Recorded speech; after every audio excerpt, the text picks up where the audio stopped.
Okay. We're here yet again. Now let me tighten this up before we get too deep into it. Let me get my background going.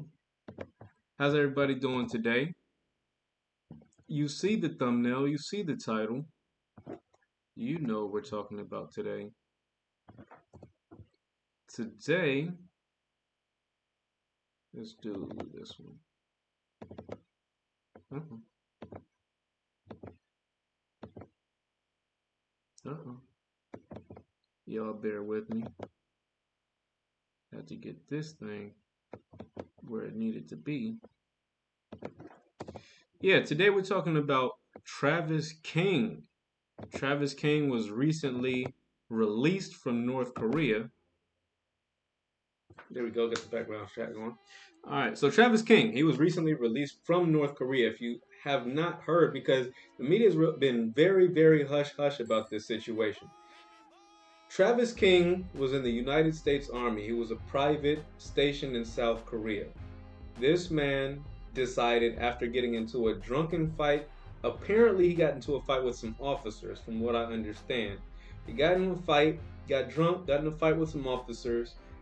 He spent some time in detention in South Korea, and they're about to ship him back stateside to bring him up on additional articles uh, for additional punishments for getting into an assault with an officer. Before he could get shipped back to the States, this man made a mad dash into North Korea. Now, let me ask you this. What is going to make a private think that life in North Korea is going to be more hospitable than a few months in military detention back home? There's something to this story that they're not letting on.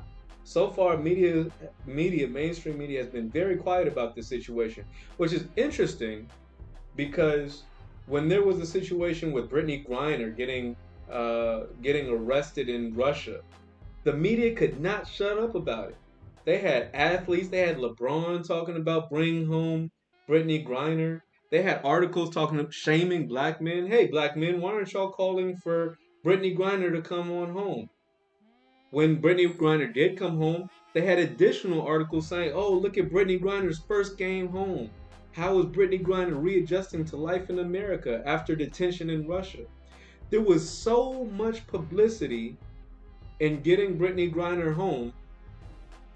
But this situation, we have a U.S. Army soldier, active duty soldier, AWOL, absent without leave, and the media is silent about it. So today we're gonna talk on this topic. Um, and we're gonna look at some military current events, some military news that's going on in the world right now. As y'all come into the room, before we get into it, do me a personal favor. If you're already subscribed to the channel, be sure to hit the thumbs up button. But if this is your first time here, smash the subscribe button. I'm dropping different content with interesting topics on this channel all the time. So be sure to subscribe to the channel. It really motivates me to keep this thing going. If you're already subscribed, hit the thumbs up button and feel free to get active in the comment section. I respond to all my comments before I log off. I might, if I get a chance, I'll read some of your comments as we're going through the video, but by the end of this video, I will have read 100% all of your comments. So feel free to get active in the comments section. It just makes for a better video. It makes me enjoy recording. All right. So with that being said, let's get into it. Let me share my screen. First of all, let me see what we want to start off with. Let's start off with the family. Now we're talking about Travis King. Travis King was recently released by North Korea, and he's back stateside. But let's see what his family had to say after the news was reported that this man went AWOL. It'll give us a little bit of back history, where he's coming from, and the support system he might have back home. Y'all check this out. At this moment, we just ask that y'all kind of like respect our privacy, because this isn't My mom's lost a son before, which is, so this is weighing very heavily on her.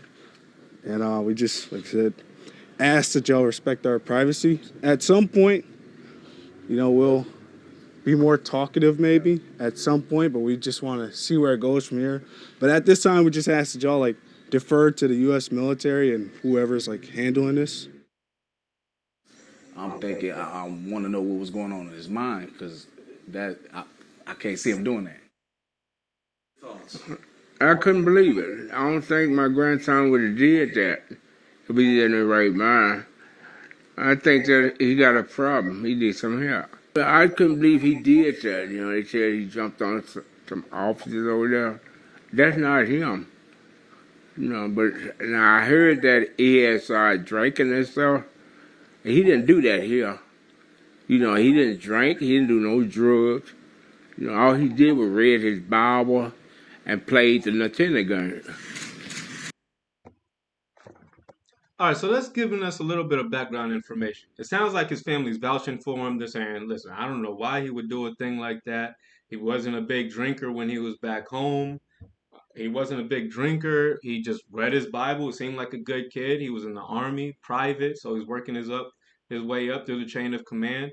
What would make this man turn to assaulting an officer? Of course, alcohol, according to the story, alcohol might have played a factor. So parents don't always know. Family doesn't always know what you're into, right? So I give him the benefit of the doubt. This man was good around his family, but when he went out to North Korea, he was living his life. Apparently, he got drunk, got in a fight with an officer. First of all, how drunk do you have to be to get into a fight with an officer? And then after months of sobering up, decide, you know what I should do? Instead of facing a few months assault, okay, listen, you're going to do a few months, maybe 6 months, 6 months back stateside in a dishonorable discharge. He thinks that running to North Korea is going to solve him getting away from a dishonorable discharge. Let me tell you, it just doesn't add up. It just doesn't add up. I'm thinking there must have been some backstory, and I'm waiting to see what he does and what he says because eventually he's going to have a mic in front of him. Right now, they're hiding him away. They're saying, "Oh, we need to get him reacclimated to life in America." But eventually, this man is going to go up for an interview. Eventually, this man, I advise he should write a book because people would want to know what would cause a otherwise sane and rational soldier to defect to North Korea. With that being said, like I said, he has now been sent back to the United States. Okay? I don't think this is going to be the first time. I'm just using this Travis King story as an introduction to today's topic. Right now, we're going to be looking around the world in the news for articles as it relates to the military industrial complex. Right now, I am of the opinion that war is escalating and we are moving closer and closer to World War III. As we are getting closer, our attention is going to have to be on the soldiers. Who are the people who are going to be in World War III? Now, I personally have been to Russia, and I have friends who are Russian, who currently live in Russia. I know people are mandated in Russia to serve in the military from the age of 18. I believe it's either 2 or 4 years mandatory service. So I have people who are growing up and who are likely to be drafted into the Russian army and within the next 2 to 3 years. That being said, I'm curious as to the military mindset of the Russians versus the military mindset of us Americans. Mind you, in America, we have a 100% volunteer army. If you're in the military right now, it's because you chose to be so. We currently do not have a draft. Although we do still have to register for selective service, and that's no mistake. Mind you, a few years ago, women were forced. Women are now forced. Let me verify that. When there was conversation saying that women should be mandated to register for selective service.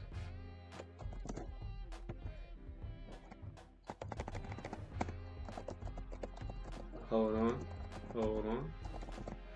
Just want to confirm.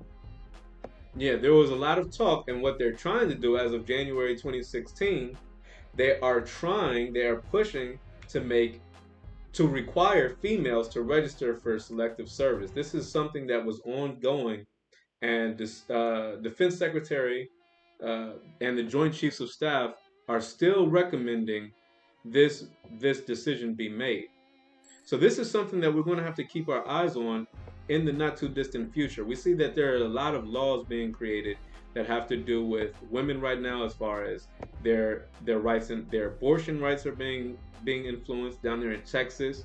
Parent alienation is being addressed. There's a lot of things that are affecting women, and as the war in Ukraine escalates, I imagine this is something that we're going to have to keep our eyes on as well.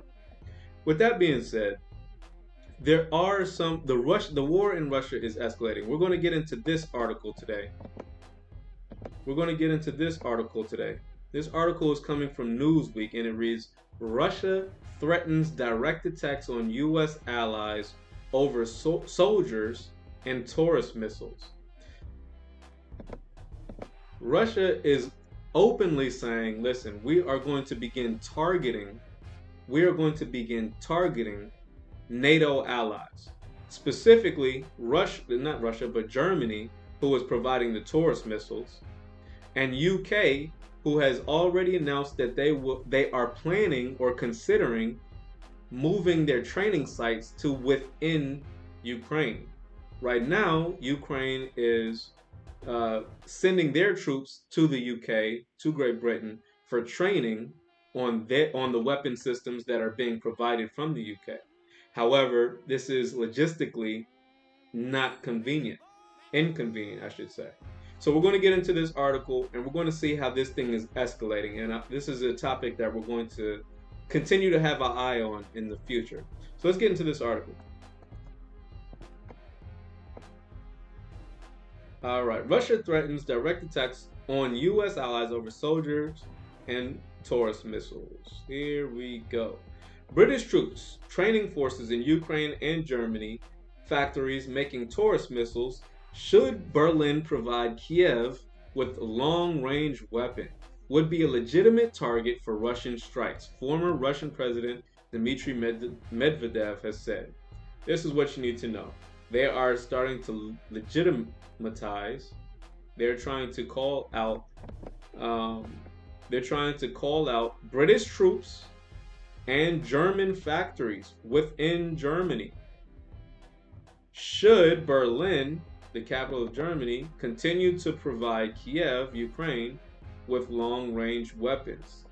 They are putting the Americans' NATO allies on notice that Germany could be directly affected, directly targeted, if they continue to provide these Taurus missiles. British Defense Minister Grant Shapps indicated to Britain's Sunday Telegraph that London was in talks to move more training and production of military hardware to within Ukraine. So this is the part that this is where Great Britain is involved. They are saying that there are talks to move training and production of military hardware to within Ukraine territory. This is a big escalation coming from Great Britain first. There is Article 5 ensuring that if there is an attack on any NATO members, then that will be considered an attack on all NATO members.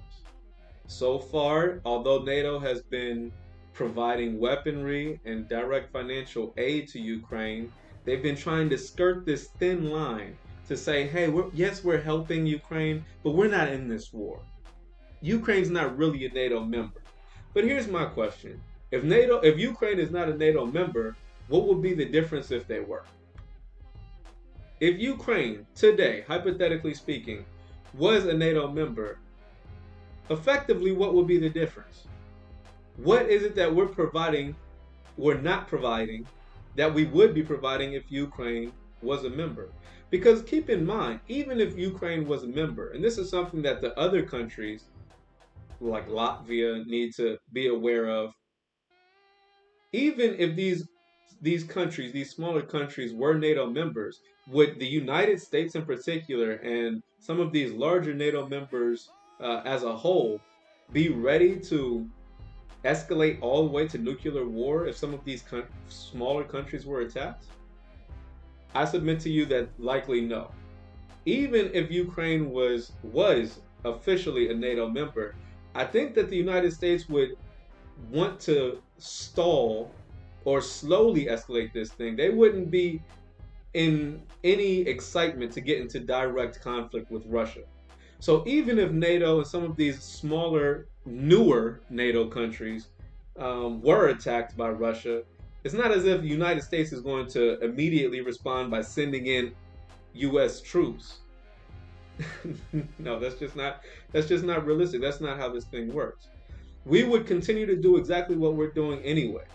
We would continue to send arms, financial aid, diplomatic resources to support Ukraine, but we're not going to risk our own soldiers and risk the escalation of nuclear war by getting into a direct conflict with Russia over the Ukraine.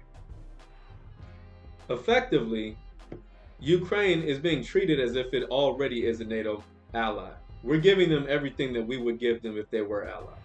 And we're giving them guarantees that if and when Ukraine should be successful in this war, we will officially make them NATO allies.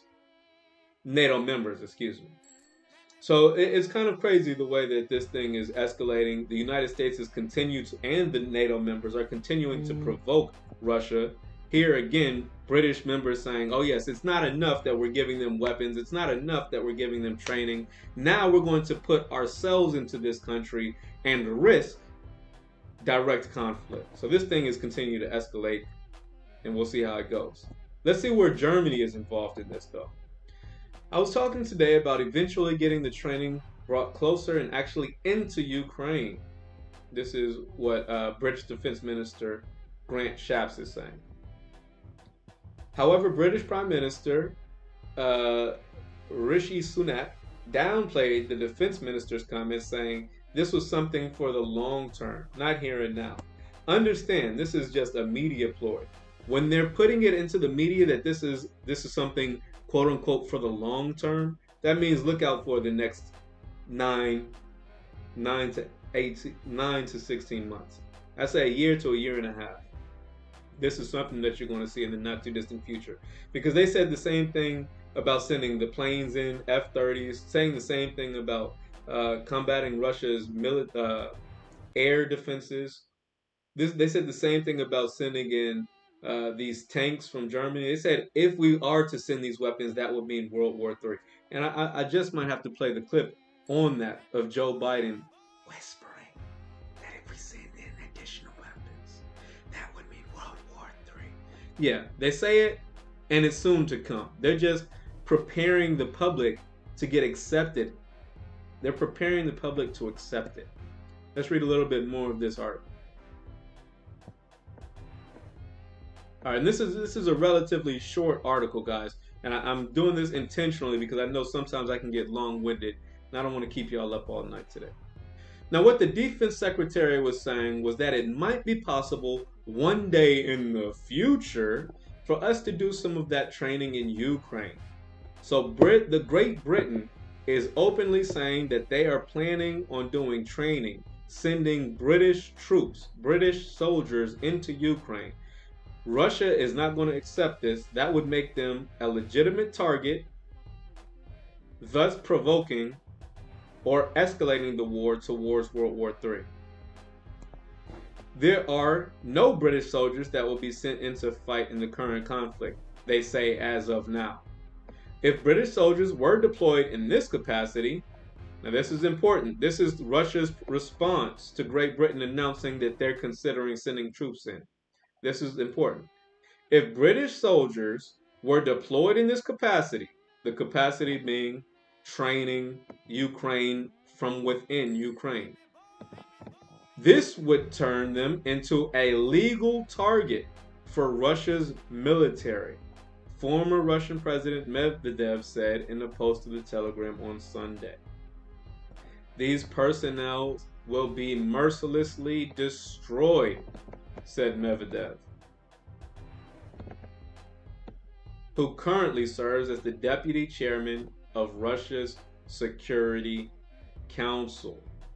So they're openly saying, okay, listen, you go into Ukraine to train them if you want to.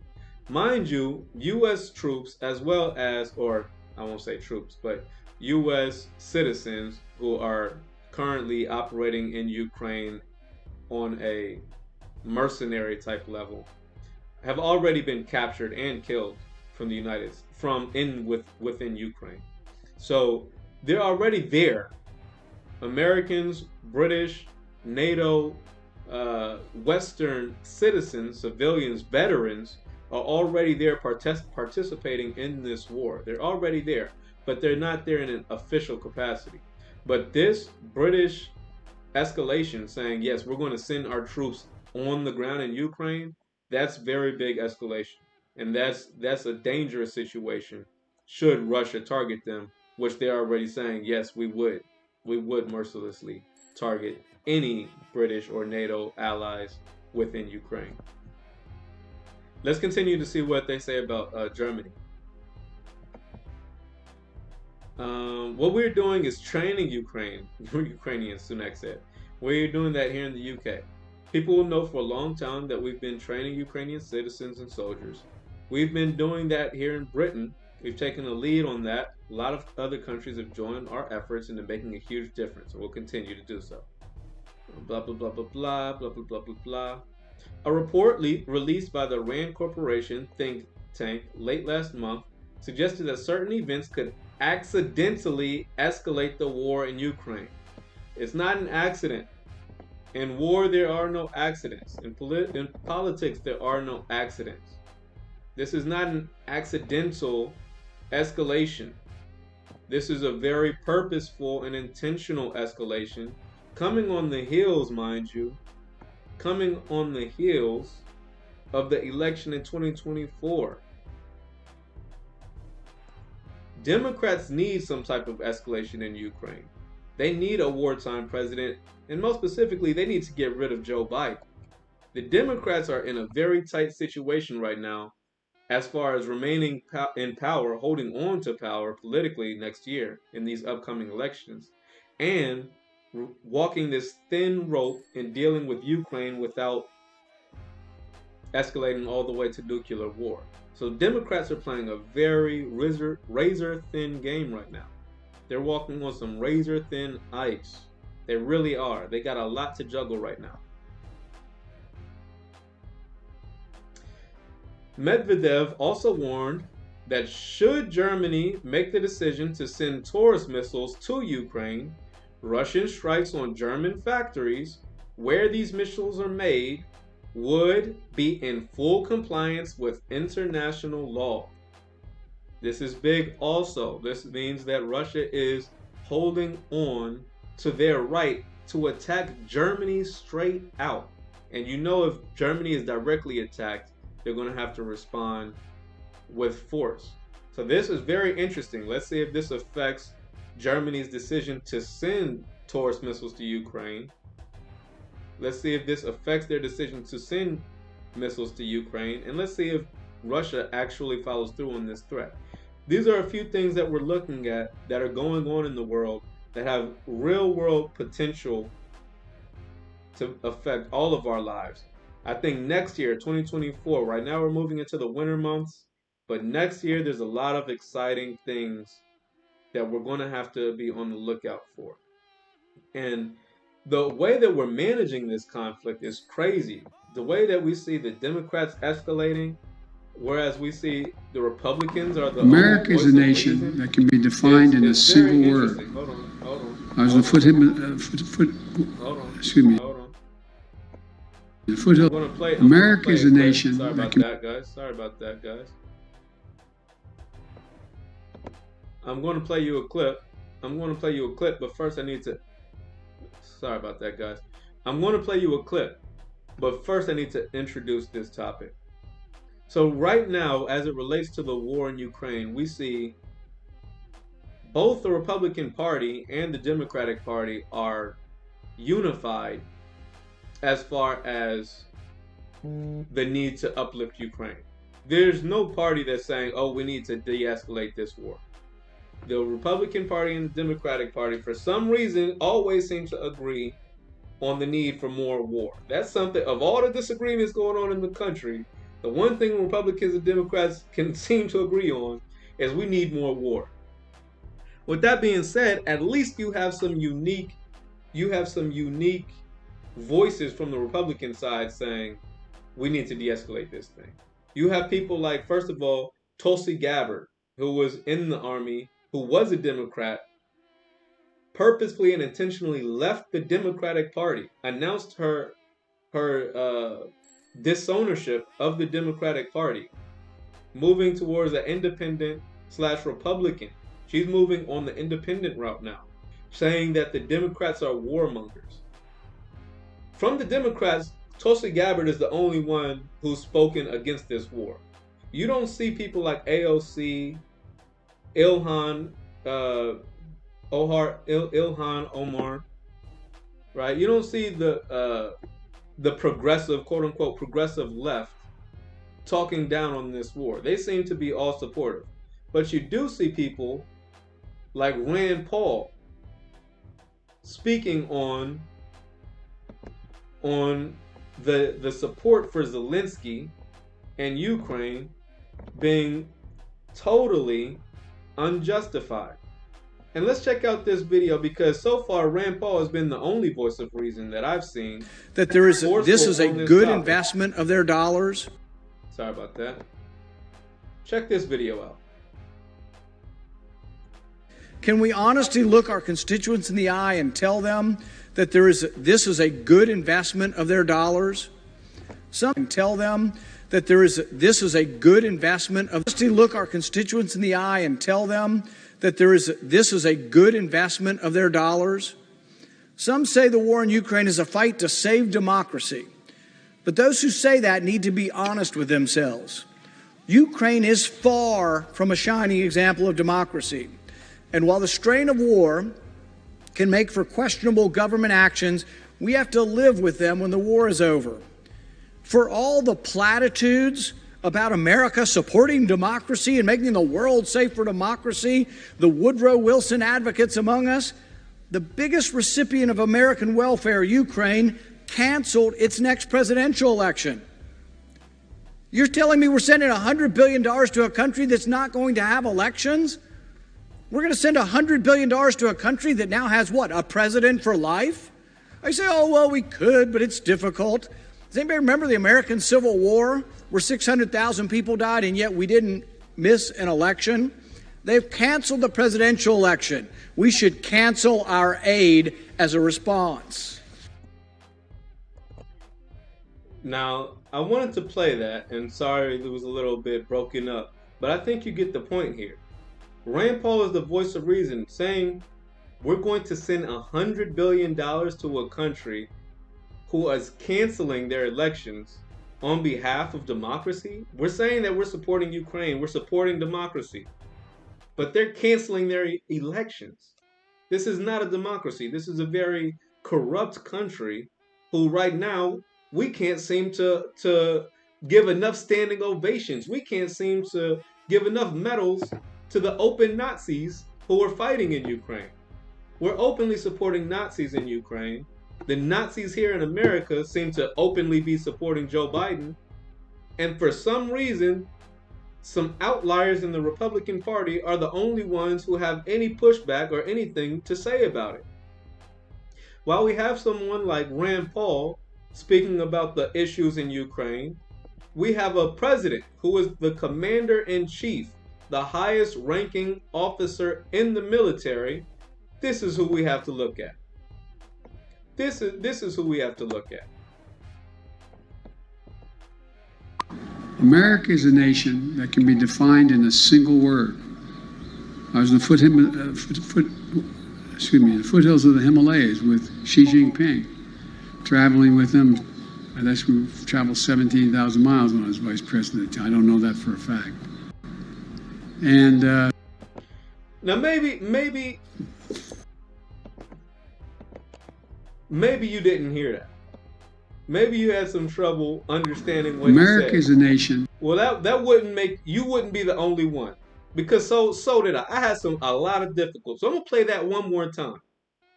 Try to follow these deranged mumblings of your president, your commander in chief, the person who has his finger on the nuclear button.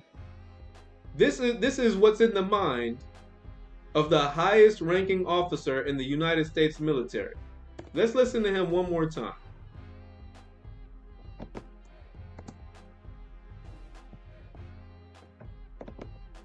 America is a nation that can be defined in a single word. I was in the foothills of the Himalayas with Xi Jinping, traveling with him.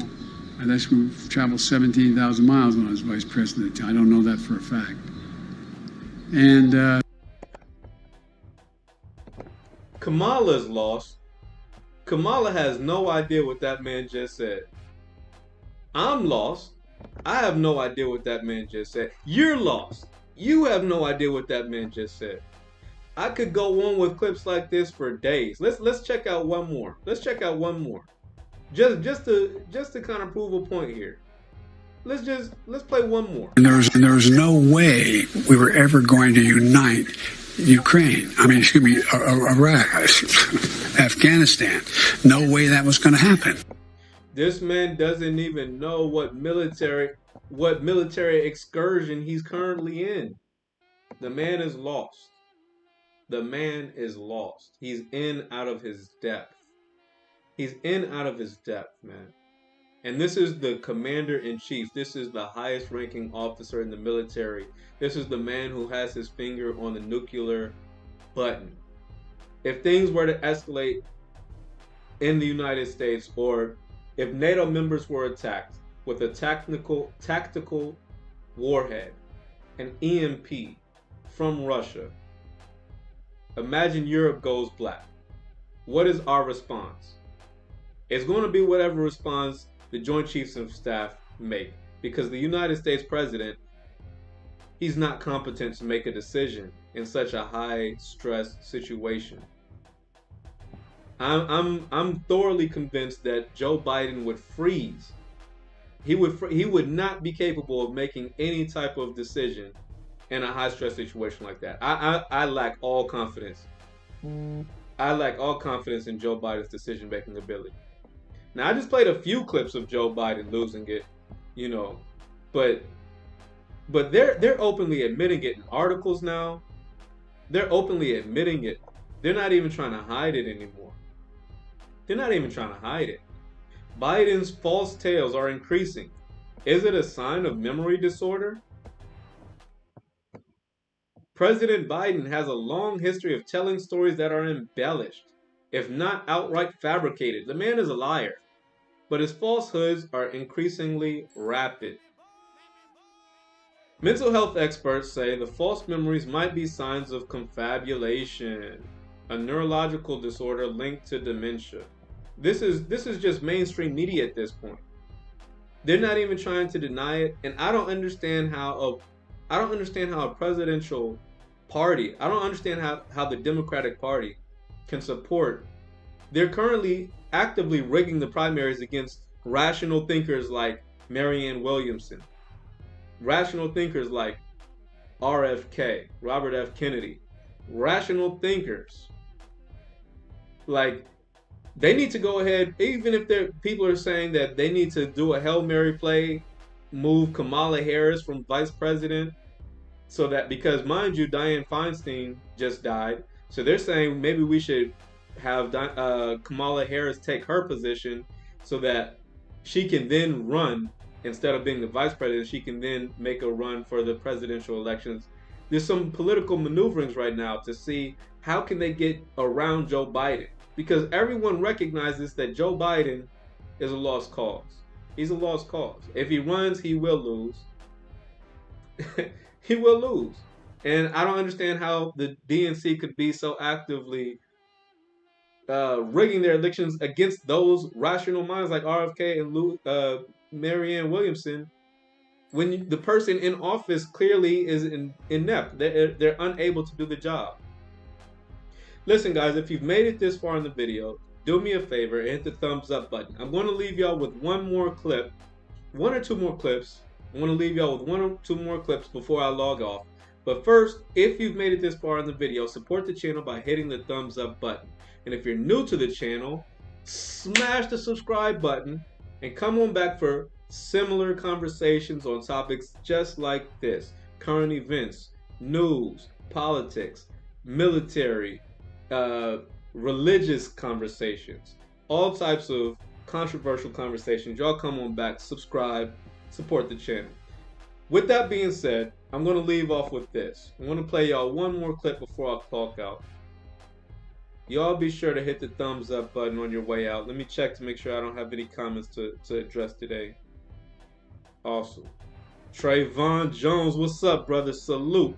Salute. Y'all go check out Trayvon Jones. My man's been a long-time supporter. He has his own channel. He's doing his thing. Trayvon Jones keeps some interesting conversations going on his channel too. So y'all be sure to hit Trayvon Jones up. And peace to you, brother. I see you in the chat. Keep doing your thing, man. Your motivation, brother. You motivate me to keep this thing going. So you keep doing you, Trayvon. Check this out before I log out. Check this out. This is RFK talking about the Cuban Missile Crisis. So there were 60 people who had all had authorization to fire if they felt themselves under attack.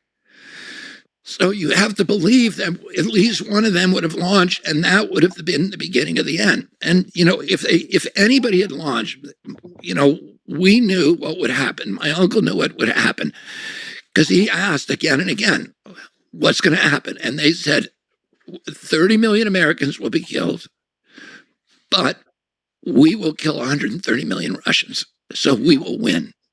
And that was a victory for them. And my uncle later said, he told Arthur Schlesinger and Kenny O'Donnell, he said, those guys, he called them the salad brass, the guys with all of this stuff on their chest.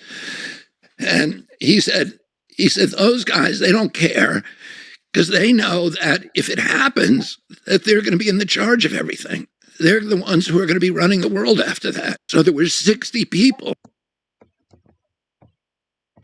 Listen, that is history. And history is doomed to repeat itself. History, we are repeating it now. Luckily, at the time, JFK had the sense to go against the directions and instructions of his solid brass, to go against the instructions of the military-industrial complex. But right now, I do not have any faith that Joe Biden has the testicular fortitude, the cojones, to push back against his generals and his military-industrial complex. If given any type of reason, the military-industrial complex will escalate all the way up to a military direct confrontation with Russia. I don't doubt it, and I don't believe that Joe Biden will do anything to stop it. But hey, tell me if I'm wrong. Be sure to leave it in the comments section. I appreciate everyone who supported me this far. Peace to you one more time, Trayvon, and everybody else who's watching this video. Salute.